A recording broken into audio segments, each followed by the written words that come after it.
Welcome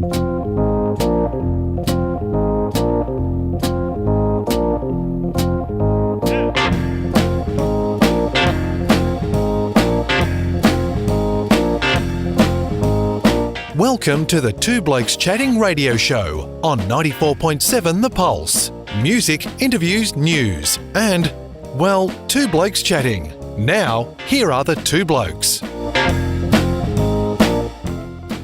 I've been everywhere, man. I've been everywhere, man. Across the deserts bare, man. I've breathed the mountain air, man. I've travelled, I've had my share, man. I've been everywhere. Been to Tullamore, Seymour, Lismore, Malulabar, Nambour, Roochdore, Kilmore, Marillabar, Birdsville, Emmaville, Wallaville, Connemara, Connemara, Strathround, Proserpine, Alladala, Darwin, Gingin, Lilliquin, Muckilla, Wallamilla, Bougainville, Cumberland, Ramakilla. I've been everywhere, man. I've been everywhere, man. Across the deserts bare, man. There he is, Lucky Star. He's been everywhere. No evidence to suggest that he has been to Traralgon, but that is where we're going. Rob, who we got on the line? We have got Liz Fleming, and she is all over the place, I must admit. Geographically.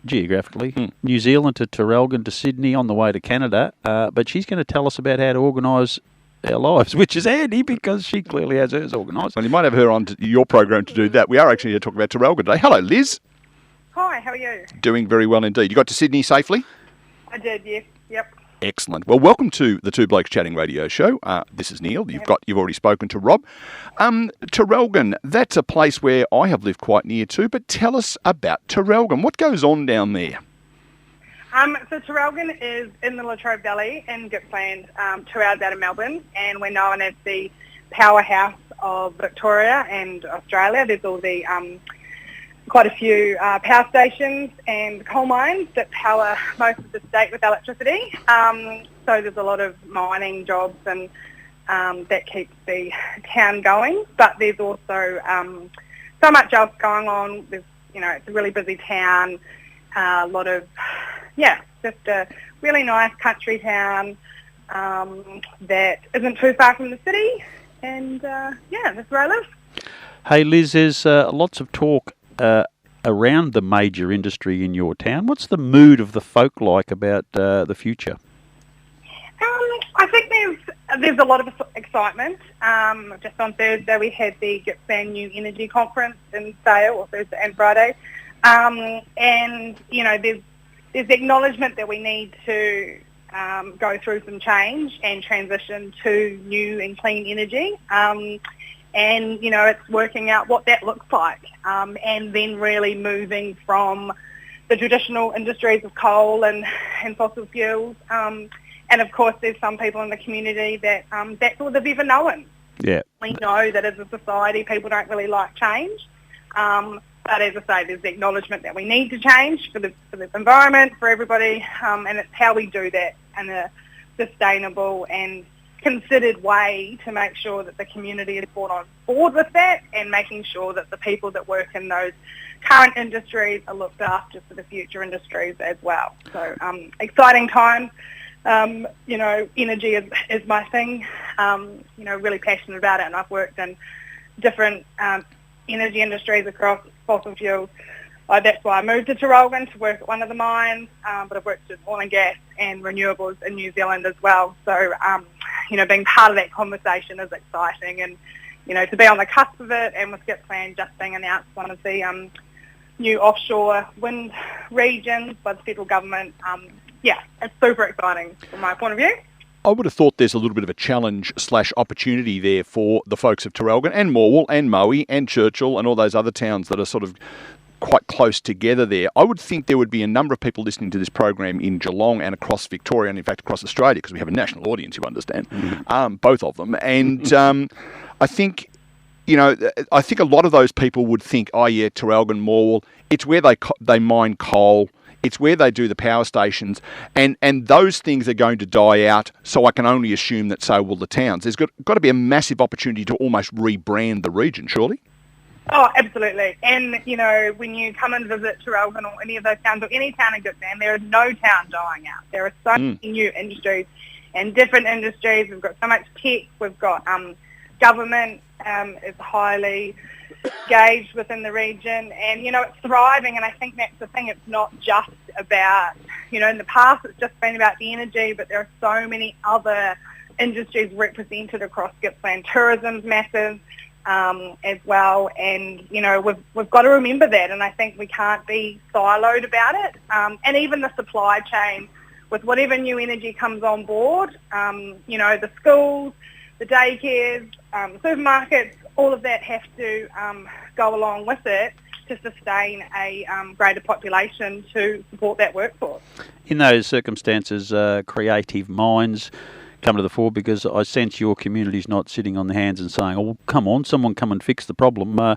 You're obviously, as a community, being quite proactive.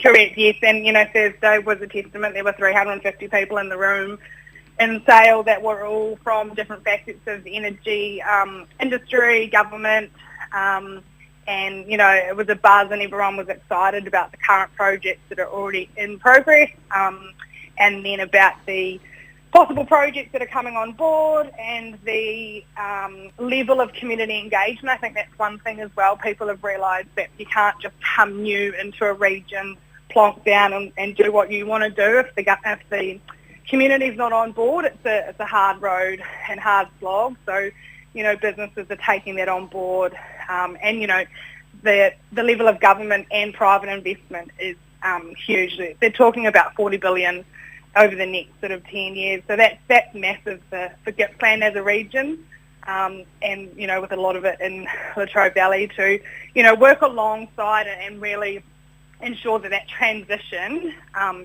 works for everybody. I think the other thing too that I've noticed, and this is an observation that's around almost 40 years old. I lived in the Latrobe Valley in 1985 and 1986, and in those days it was very much Morwell versus Traralgon versus Moe, particularly as it pertained to the football field. If ever you wanted to see a blue, just go to the Moe versus Traralgon game of footy in what was those days called the Latrobe Valley Footy League.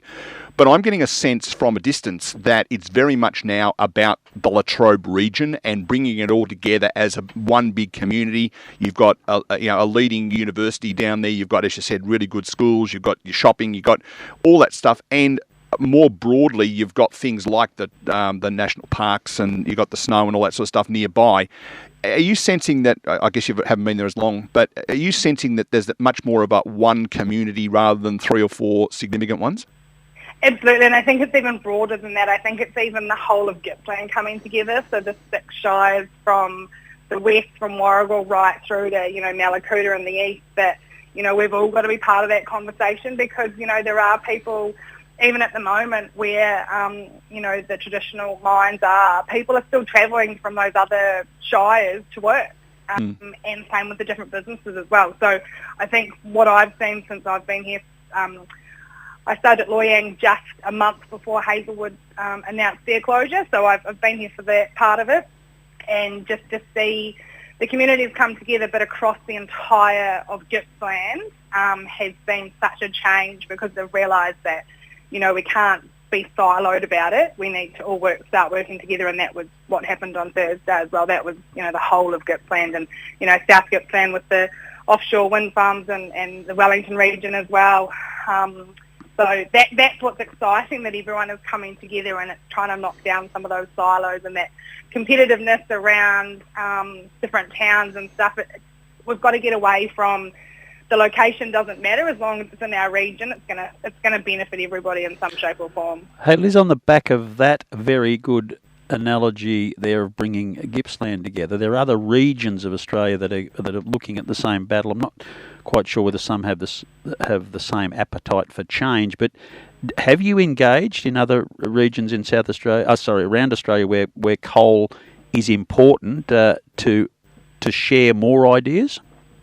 Well, I'm not sure Australia, and I haven't personally been involved in that, but there was a speaker on Thursday that was part of it in the northeast of Scotland and the UK, where they've gone through a similar transition, trying to, dispel the myths of the old traditional fossil fuels and moving on to wind farms, and they started it as a true experiment, and it's just taken off and seen the benefits. So I think it's a matter of trial and error, giving some things a go, not being afraid of the change and afraid of the unknown and the uncertainty. And, we all know we don't like that, but it's going to be okay. And I think it's trying to get people across the line with that.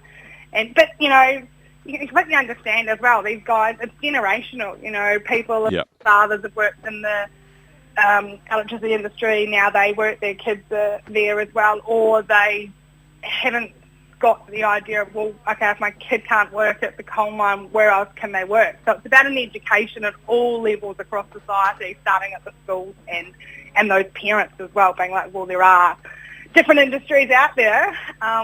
You know, we just need to look a little bit further afield. Absolutely. Well, Liz, Rob's got up and walked out, as he does at this time every Saturday morning, because he's gone to the next studio to host the next program. So it's left to me to say thank you for joining us on Regional Roundup. You and I have chatted before in another forum. We should give that a bit of a pump up, shouldn't we? The regional250.com.au. That's my podcast where I interviewed Liz about her business, The Efficiency Coach. And we wish you safe travels to Canada and come back safely. Perfect. Thank you so much for having me.